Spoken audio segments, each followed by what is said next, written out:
പിണറായി സർക്കാർ പുതിയ 50 പരിപാടിയുമായി ഇപ്പോൾ ഇറങ്ങിയിരിക്കുകയാണ്. തെരഞ്ഞെടുപ്പിന് ഒരു 100 ദിനം പോലുമില്ല.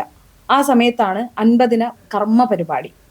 അപ്പോൾ പലയിടത്തുനിന്നും ഉണ്ടാകുന്ന ചോദ്യം, ഈ കഴിഞ്ഞ 10 വർഷം ചെയ്യാത്ത എന്താണ് ഈ 50 ദിവസം കൊണ്ട് ഈ പിണറായി സർക്കാർ ചെയ്തു കാണിക്കാൻ പോകുന്നത് എന്ന് പലരും ഇങ്ങനെ ചോദിക്കുന്ന കേട്ടു.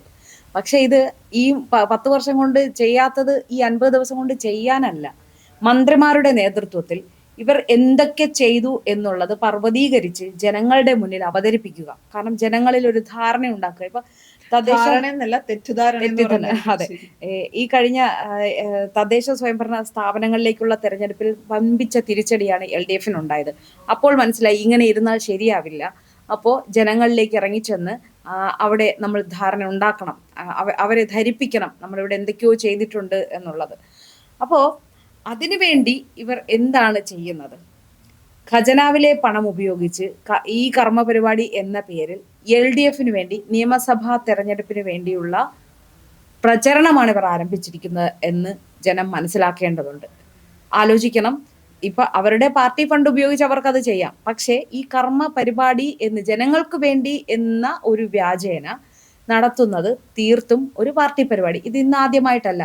ഈ ആഗോളല്ല, ശബരിമല അയ്യപ്പ സംഗമം നടത്തിയത് പോലും ഒരു അതുപോലും പാർട്ടി പരിപാടി എന്ന നിലയ്ക്ക് വേണം നമ്മൾ കാണേണ്ടത്. അല്ലാതെ ഒരു സർക്കാരിന് വേണ്ടി ജനങ്ങൾക്ക് വേണ്ടി നടത്തിയ ഒരു പരിപാടി അല്ല അത്.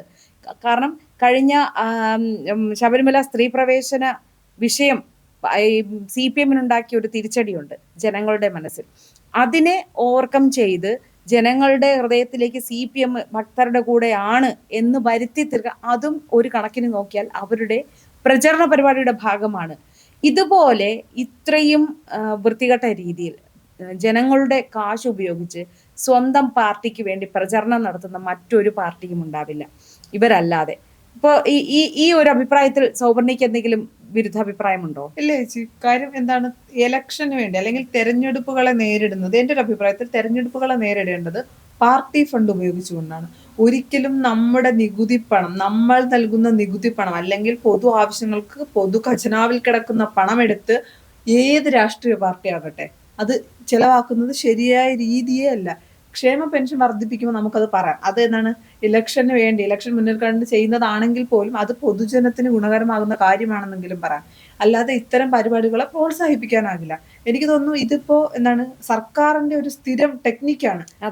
കേരളീയം നടത്തുന്നു, അത് കഴിഞ്ഞിട്ട് നവകേരള സദസ്സ് നടത്തുന്നു. നമുക്കറിയാം എന്താണ്, നമ്മള് നവകേരള സദസ്സ് പദ്ധതി മുന്നോട്ട് വയ്ക്കുമ്പോൾ ഇവരെന്താണ്, അല്ലെങ്കിൽ നവകേരള സദസ്സുമായി മുന്നോട്ട് പോയപ്പോൾ ഇവരെന്താണ് പറഞ്ഞത്? അതുകൊണ്ട് ജനങ്ങൾക്കുണ്ടായ എന്തെങ്കിലും പ്രയോജനങ്ങളെ കുറിച്ച് ഇവർക്ക് പറയാനുണ്ടോ? ഇല്ല. അല്ല, ഇവര് പറഞ്ഞത് എന്താണ്, ഉമ്മൻചാണ്ടിയുടെ ജനസമ്പർക്ക പരിപാടിയെ അന്ന് പുച്ഛിച്ചവർ അന്ന് മാധ്യമങ്ങളടക്കം പറഞ്ഞ എന്താണ്, ഉമ്മൻചാണ്ടിയെ ഫോളോ ചെയ്തിട്ട് മറ്റൊരു പേരിട്ട് നടത്തുന്ന പരിപാടിയായിരിക്കും ഉപയോഗപ്പെടും എന്നുള്ളതായിരുന്നു. ഒരു വില്ലേജ് ഓഫീസർ ചെയ്യേണ്ട ജോലിയാണ് ഉമ്മൻചാണ്ടി അവിടെ ഗ്രൗണ്ടിൽ വന്നിരുന്ന് ചെയ്യുന്നത് എന്നാണ് ഇവർ അന്ന് പുച്ഛിച്ചത്. പക്ഷെ രണ്ടാമത് ഇവര് നവകേരള സദസ്സുമായി മുന്നോട്ട് പോയപ്പോ മാധ്യമങ്ങളടക്കം പലരും പറഞ്ഞു അന്ന് ഉമ്മൻചാണ്ടിയെ പഴിച്ചെങ്കിലും അവർക്കത് ഗുണകരമാണ് എന്ന് തോന്നി, കേരളത്തിന് വേണ്ടി ചെയ്യാൻ പോകുന്നു എന്നാണ് പറഞ്ഞത്. നമുക്കറിയാം അത് ആർക്ക് ഗുണമുണ്ടായി, ഒരു വ്യക്തിക്ക് ആർക്ക് ഗുണമുണ്ടായി? പാർട്ടിക്കല്ലാതെ അല്ലെങ്കിൽ സർക്കാരിനല്ലാതെ എന്ത് ഗുണമാണ് ഉണ്ടായത്? പിന്നെ എന്താണ്, യൂത്ത് കോൺഗ്രസ്സുകാർക്ക് കുറെ അടി കിട്ടി, രക്ഷാപ്രവർത്തനം എന്ന് മുഖ്യമന്ത്രി അതിനെ വിശേഷിപ്പിച്ച് അന്നും വിവാദങ്ങളിലേക്ക് പോയതേ ഉള്ളൂ ഈ സർക്കാർ. അല്ലാതെ യാതൊരു മാറ്റവും ഒന്നുമില്ല. അതേ സർക്കാരാണ് എന്താണ്, ആശാ വർക്കർമാർ സെക്രട്ടേറിയറ്റിന് ഫ്രണ്ടിൽ സമരം കിടന്ന ആശാ വർക്കർമാർക്ക് വേണ്ടത്ര പരിഗണന കൊടുക്കാതെ PSC റാങ്ക് ലിസ്റ്റിൽ എന്താണ് തങ്ങൾക്ക് ജോലി കിട്ടുമെന്ന പ്രതീക്ഷയിൽ കിട്ടാതെ വന്ന് കിടന്ന യുവതികൾ അവരൊന്നും കാണാത്ത സർക്കാരാണ് പിന്നെ അതിദാരിദ്ര്യമുക്ത സംസ്ഥാനം എന്ന് പറഞ്ഞ് November 1 വീണ്ടും അടുത്ത പദ്ധതിയുമായിട്ട് മുന്നോട്ട് പോകുന്നു. അല്ലെ, അപ്പോ അതിനെ എതിർത്തവരെ എല്ലാം ഇവർ വിമർശിച്ചത് എങ്ങനെയാണെന്ന് അറിയാം. കേരളം അതിദാരിദ്ര്യ മുക്തമാകാൻ ഇവർക്കാർക്കും ഇഷ്ടമില്ല എന്നാണ് ഇവർ വിമർശിച്ചത്. പക്ഷെ അതല്ല, യഥാർത്ഥത്തിൽ ഇവിടം ദാരിദ്ര്യമുക്തമാകണം എന്ന് തന്നെയാണ് ഏവരും ആഗ്രഹിക്കുന്നത്. പക്ഷേ അതിദരിദ്രരായ ആൾക്കാരെ കണ്ടില്ലെന്ന് നടിച്ചുകൊണ്ട് ഇവർക്ക് മേനി നടിക്കാൻ വേണ്ടിയിട്ട് കേരളം അതിദാരിദ്ര്യ മുക്തമാണ് എന്ന് പറയേണ്ട ആവശ്യമുണ്ടോ? കാരണം 10 വർഷത്തെ പിണറായി ഭരണത്തിന് കീഴിൽ കേരളം അതിദാരിദ്ര്യ മുക്തമായി എന്ന് പറഞ്ഞു വെക്കുകയാണ് ചെയ്യുന്നത് ആൾക്കാരുടെ മനസ്സിൽ. അപ്പോൾ കേരളം നമ്പർ 1 ആണ്. അപ്പൊ ഇതിനെക്കുറിച്ച് ഡീറ്റെയിൽ ആയിട്ട് അറിയാത്ത ആൾക്കാരെല്ലാം അതങ്ങ് വിശ്വസിച്ച് പോവുകയാണ്. അട്ടപ്പാടി പോലെയുള്ള ആദിവാസി ഊരുകളിൽ പോയി നോക്കണം അവിടെ എങ്ങനെയാണ് മനുഷ്യർ ജീവിക്കുന്നത് എന്ന്. അവരുടെ ജീവിത നിലവാരം കൂടി ഉയർത്തിയിട്ട് വേണം കേരളം അതിദാരിദ്ര്യ മുക്തം എന്ന് പ്രഖ്യാപിക്കാൻ. അല്ലാതെ കേരളം ദാരിദ്ര്യത്തിൽ കിടക്കണമെന്ന് ഈ മലയാള മണ്ണിലെ ഒരു മനുഷ്യനും ആഗ്രഹിക്കുന്നില്ല. പക്ഷേ അത് മനുഷ്യരെ തെറ്റിദ്ധരിപ്പിക്കുന്ന രീതിയിൽ അവരുടെ രാഷ്ട്രീയ തന്ത്രങ്ങൾ ഉയർത്തി കാണിക്കാൻ വേണ്ടിയിട്ടാവരുത് എന്ന് മാത്രമേ പറയുന്നുള്ളൂ. അതുപോലെ തന്നെയാണ് ഈ 50 ദിന കർമ്മ പരിപാടിയും അവർക്ക് വേണ്ടി ഉപയോഗിക്കാൻ പോകുന്നത്. മുൻപൊരിക്കൽ ഒരു ഇതുണ്ടായിരുന്നു, എനിക്കത് ഓർക്കുന്നില്ല, ഇത് തിയേറ്ററുകളിൽ LDF സർക്കാരിന്റെ നേട്ടങ്ങൾ എന്ന് പറഞ്ഞ് പ്രദർശിപ്പിക്കാൻ കഴിഞ്ഞില്ല. പക്ഷെ അത് ഒരു വലിയൊരു തുകയാണ് അതിനു വേണ്ടി നീക്കി വെച്ചത് ഖജനാവിൽ നിന്നും.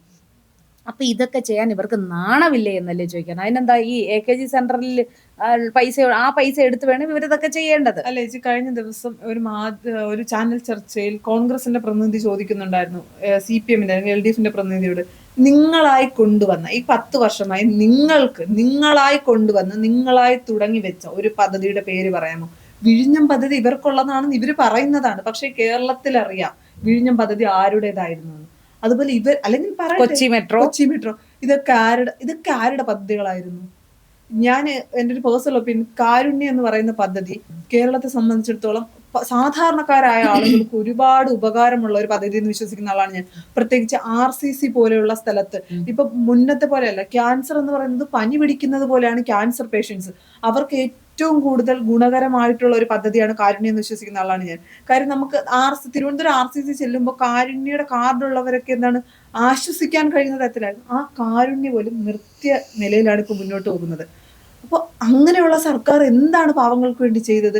അവർ പറയുന്നുണ്ട് വികസനം മാത്രമല്ല, ഇത്തരം ക്ഷേമ പെൻഷൻ ഉൾപ്പെടെയുള്ള ഉപഭോക്താക്കൾ, അല്ലെങ്കിൽ അത് ഉപഭോക്താക്കളായിട്ട് കിട്ടുന്ന ആളുകളെ കണ്ട് അവരോടൊപ്പം സംസാരിക്കണം. എന്താണ് ഇവർക്ക് സംസാരിക്കാനുള്ളത്? അല്ല, ഇവർ എന്താണ്, കേരളത്തിലെ ജനങ്ങൾ അത്ര പൊട്ടന്മാരാണെന്നാണ് ഇവർ വിചാരിക്കുന്നത്?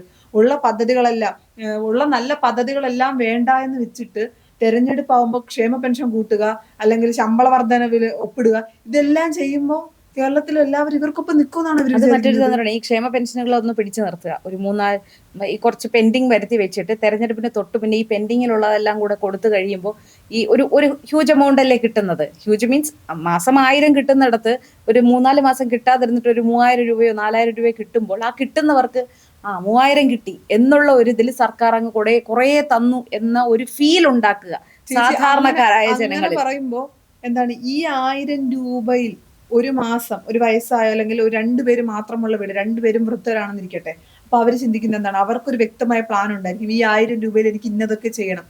അത് ആ മാസം അവർക്ക് ചെയ്യാൻ കഴിഞ്ഞില്ല എന്നുണ്ടെങ്കിൽ അത് 3000 അല്ല 10000 ആയിട്ട് കിട്ടിയിട്ടും കാര്യമില്ലല്ലോ. ഇപ്പൊ നമുക്കൊരു ഹോസ്പിറ്റലിൽ ഒരു അസുഖം വന്ന് പോകാൻ നമുക്ക് കഴിയുന്നില്ലാത്ത ഒരു സാഹചര്യത്തിൽ പിന്നെ നമുക്ക് എത്ര പണം തന്നിട്ട് കാര്യമുണ്ടോ? ഇല്ലല്ലോ. അത് ഈ സർക്കാർ മനസ്സിലാക്കണ്ടേ? പിന്നെ എന്തെങ്കിലും പറയുമ്പോൾ തന്നെ, കഴിഞ്ഞ ദിവസം ഒരാളോട് സംസാരിച്ചപ്പോൾ അവർ CPM അനുഭാവിയാണ്, സംസാരിച്ച് പറഞ്ഞു, കേരളത്തിൽ അല്ലെങ്കിൽ ആർക്കാണ് കഴിയുന്നത് ഇത്രയും പൊതിച്ചോറ് നൽകാൻ കഴിയുന്നത്? എന്ത് പറഞ്ഞാലും പൊതിച്ചോറിന്റെ രാഷ്ട്രീയം മാത്രം പറയുന്ന ഈ മനസ്സുകളാണ് മാറേണ്ടത്. അല്ലെങ്കിൽ CPM-ലെ അണികൾ എന്ത് പറഞ്ഞാലും ഉത്തരം മുട്ടുമ്പോ പൊതിച്ചോറ് എടുത്തിടുന്ന പരിപാടി നിർത്താനുള്ള കാലം കഴിഞ്ഞു. ഞങ്ങൾ പൊതിച്ചോറ് കൊടുക്കുന്നു, രക്തം ദാനം ചെയ്യുന്നു. ഇവരെന്തിനാണ് ഇത് വിളിച്ചു പറയുന്നത്? ഇവർ മാത്രമാണ് രക്തദാനം ചെയ്യുന്നത്. ഇവരുടെ കെയർ ഓഫിൽ അല്ലാതെ ഇവിടെ ഒരുപാട് രക്തദാനം ചെയ്യുന്ന കേന്ദ്രങ്ങളുണ്ട്. പിന്നെ പൊതിച്ചോറ് കൊടുക്കുന്നത് അത് ഓരോ വീട്ടിൽ നിന്നും അവർ കൊടുക്കുന്ന പൊതിച്ചോറ്, അല്ലാതെ AKG സെന്ററിൽ നിന്ന് എടുത്ത് കൊടുക്കുന്നതല്ലല്ലോ. ഇവർക്ക് അത് പറയാൻ, അല്ലെങ്കിൽ നമ്മൾ എന്താണ്, വലത് കൈ കൊടുക്കുന്നത് ഇടത് കൈ അറിയരുത് എന്നാണ്. പക്ഷെ ഇവർ കൊടുക്കുന്നതെല്ലാം വിളിച്ചു പറയാൻ വേണ്ടിയിട്ടാണ് ഇവർ ചെയ്യുന്നത്. പൊതിച്ചോറ് കൊടുക്കുന്ന, ശരിക്കും ആശുപത്രിയിൽ നിൽക്കുമ്പോൾ ഒരു പൊതിച്ചോറ് കിട്ടുക എന്ന് പറഞ്ഞാൽ അത് വലിയ കാര്യം തന്നെയാണ്. പക്ഷെ അത് ചെയ്തിട്ട് അതിനെ മാർക്കറ്റ് ചെയ്യുക എന്നുള്ളതാണ് ഇവരുടെ ലക്ഷ്യം.